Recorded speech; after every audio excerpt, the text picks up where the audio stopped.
इंद्रजालचा अर्थच असा आहे की मायावी. हा मला वाटतं इंद्रापासून घेतलेला शब्द आहे, कारण इंद्र हा थोडा आपल्या ह्याच्यात पुराणात सापडतो की थोडा बेरकी देव आहे. त्याला जर इच्छित गोष्ट प्राप्त करायची असेल ना, तर तो ते रूप घ्यायचा आणि ते रूप घेऊन ती साध्य केल्यावर कळायचं की अरे हा तर माणूसच वेगळा होता आणि आता त्याने काम साध्य केलंय. तर हे टायटलचा अर्थ असा आहे आणि टायटल आमच्याकडे चपखल बसले, कारण आमची सगळी मायावी जंगलामध्ये घडणारी जी घटना आहे, गोष्ट आहे, मायावी आहे. आणि ज्या मायावी गोष्टी असतात की त्या आपल्याला एक ऑडियन्स म्हणून खूप आवडतात. लहानपणापासून जो जॉनर आपल्याला आवडीचा आहे की काहीतरी लार्जर दॅन लाईफ असावं, एकदम असं कथेसारखं असावं की आपण होल्ड होऊ. तर तसं ते चपखल आम्हाला मिळालं त्याच्यामध्ये आणि ते केलं. गोष्ट मला सुचली, त्याचा घटना अशी आहे. असंच मी विचार करता करता जंगलाचा विचार करत होतो आणि जंगलातल्या रहस्यांचा विचार करत होतो. तर त्यावेळेस मी मारुती चितमपल्ली किंवा व्यंकटेश माडगुळकर यांची पुस्तकं लहानपणापासून वाचत आलो. तर त्याच्यात काही निळावंतीचं रहस्य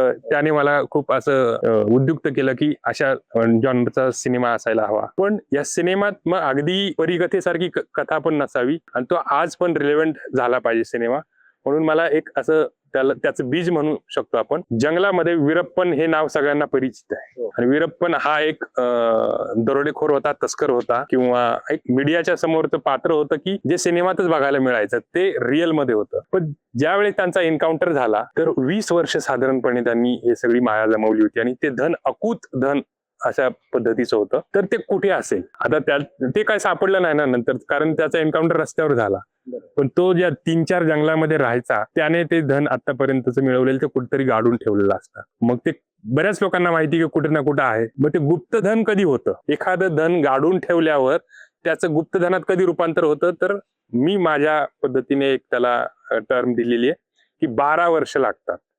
12 वर्ष जर ते राहिलं धन जमिनीखाली तर ते होतं गुप्तधन. आणि मग ज्यावेळेस गुप्तधन होतं ते आपल्याकडे राहत नाही, ते जातं कुबेराकडे, ते सरकतं काहीतरी. हा, आणि कुबेर त्याचं रक्षण करायला यक्षाला नेमतो.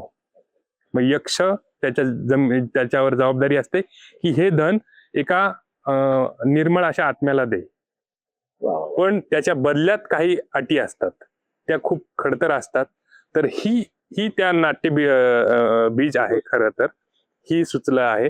आता त्याच्यात मी खरोखर वीरप्पन घेतलेलं नाही. तर अशी ही गोष्ट मला, म्हणजे याचं बीज सुचलंय ते वीरप्पनच्या जंगलात दडलेल्या धनापासून.